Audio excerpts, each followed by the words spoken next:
Tout d'abord, c'est l'idée. C'est qu'est-ce qu'on va faire et pourquoi on va le faire. C'est d'abord tout ça. Et moi, ce que je regarde toujours depuis le début, c'est vraiment les proportions de la voiture.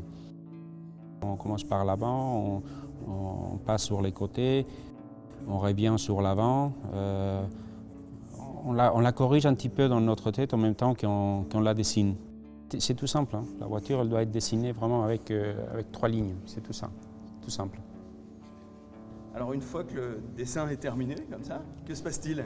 Il faut faire vraiment évoluer, finir l'idée, dessiner un peu plus en détail et passer au plus vite aux 3 dimensions. Avec le but en fait d'avoir la maquette dans l'atelier en argile le plus vite possible. Et c'est là qu'on va faire le vrai jugement du dessin.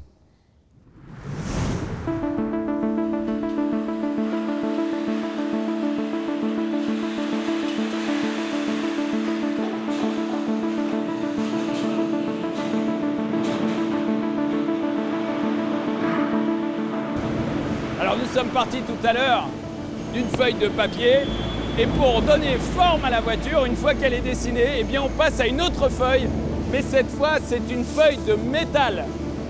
Notre Ibiza va devenir une voiture à partir de ça.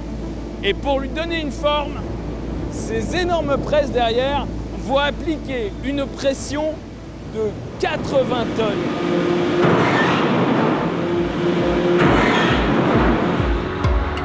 À partir de là, c'est une course contre la montre qui s'engage. L'usine produit 2000 voitures par jour et il ne faudra que 12 heures pour que, pièce par pièce, élément par élément, notre Ibiza soit complétée et prête à rouler.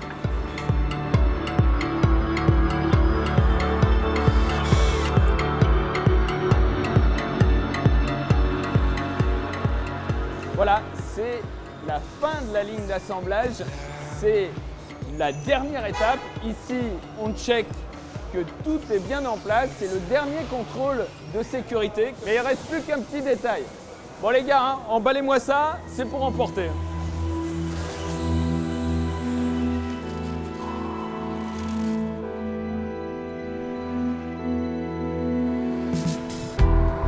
Premier tour de roue dans notre nouvelle nez. Comme pour nombre de ses sœurs destinées à l'exportation, direction le port de Barcelone. Traitement de faveur, notre Ibiza y va par la route et non, comme c'est la règle, par camion. Au port, c'est un mastodonte qui l'attend. Le Primrose Ace, un gigantesque cargo de presque 200 mètres de long et pesant 20 000 tonnes, spécialement conçu pour transporter des véhicules aux 4 coins de la planète. Pour en savoir plus sur ce géant des mers, dédié à l'automobile, nous avons rendez-vous avec son capitaine. Vous n'avez pas la grande barre? Non, aujourd'hui il n'y a plus la grande barre, c'est juste un petit volant. Combien de voitures pouvez-vous transporter? Nous transportons à peu près 4500 voitures. Quelle est la puissance d'un navire comme celui-ci? Je dirais que la puissance totale est à peu près de 16 300 chevaux. C'est énorme! Oui, c'est énorme, c'est beaucoup. Combien de jours cela va vous prendre pour rejoindre Mexico? D'Europe, d'ici, cela va nous prendre entre 8 et 10 jours.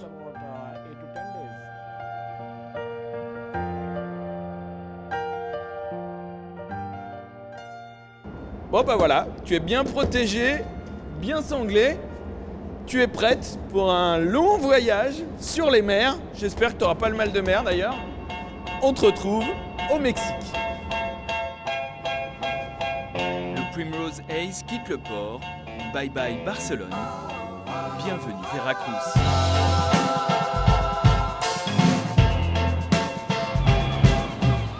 Après 10 jours de mer, c'est sans encombre que nous récupérons notre Ibiza. L'occasion de la découvrir plus en détail sous le soleil de Veracruz. Troisième restylage depuis son lancement, c'est ce que l'on appelle un minor change. Autrement dit, seuls les phares et les feux, les couleurs et surtout l'intérieur sont légèrement modifiés.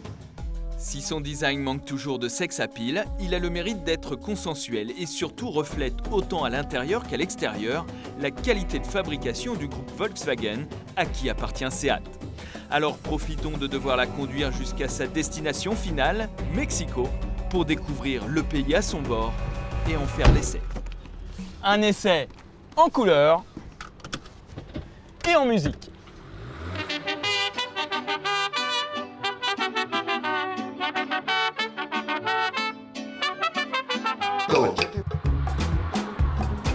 Nous quittons l'ambiance Miami de Veracruz pour un périple de 400 km sur les routes et autoroutes mexicaines. De quoi faire voler en éclats un a priori. Les Mexicains conduisent assez bien, on se sent assez en sécurité, ils ne sont pas du tout fous comme on pourrait le trouver dans d'autres pays d'Amérique du Sud.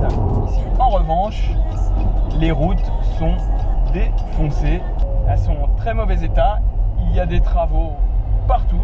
Donc les suspensions de l'Ibiza sont mises à rude épreuve, mais je dois avouer qu'elles s'en tirent pas mal. C'est donc secoué mais non agité que nous atteignons, au rythme des impressionnants postes de contrôle de police, la première étape de notre parcours. À mi-chemin sur notre route vers Mexico, nous arrivons à la ville de Puebla.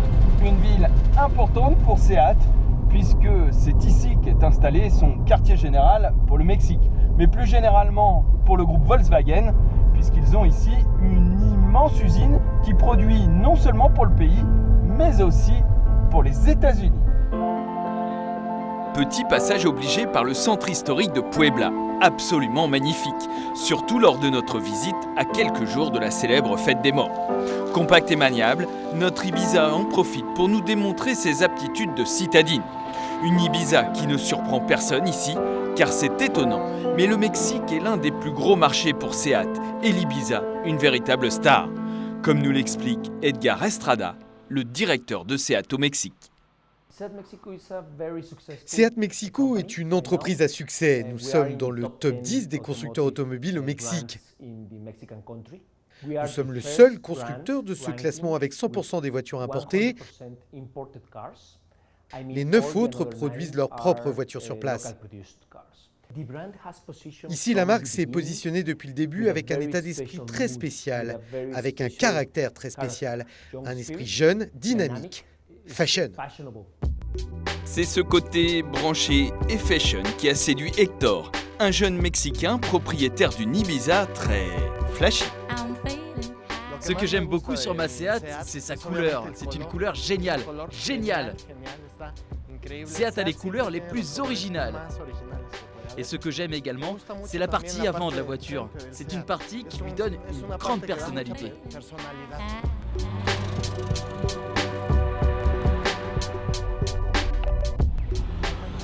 Vraiment, avec ma Seat, il n'y a aucun problème. Elle fonctionne parfaitement, elle accélère bien. Et pourtant ici, elle est mise à rude épreuve. Tu as vu, les routes sont pas faciles. Nous reprenons la route pour Mexico et traversons la Pampa, le terrain idéal pour se faire plaisir au volant.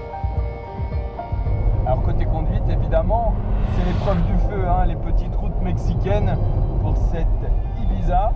Rien à voir avec nos routes parfaitement entretenues. Et je dois dire qu'elle se comporte parfaitement. Elle est très confortable, très sécurisante, très bonne tenue de route. Bon, le moteur que nous avons ici, qui n'est pas un moteur très usité en France, manque un peu de pêche, mais néanmoins, dans l'ensemble, c'est une très bonne petite voiture. Tout au long de ce voyage, l'Ibiza nous aura donc prouvé qu'elle n'est pas seulement une petite citadine, mais aussi une bonne routière. Bien que l'on s'y sente un peu à l'étroit, surtout quand on allume l'autoradio local.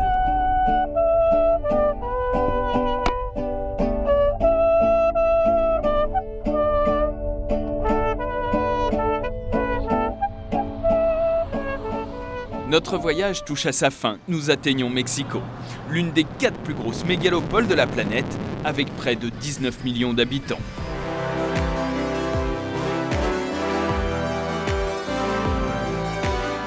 Lentement, mais sûrement, nous avons atteint notre destination, une concession flambant neuve dans le centre de Mexico. C'est l'heure de dire au revoir à l'Ibiza que nous avons vu naître. Voilà, vous avez vu notre nouvelle Ibiza se faire dessiner, se construire, traverser l'océan pour venir ici au Mexique.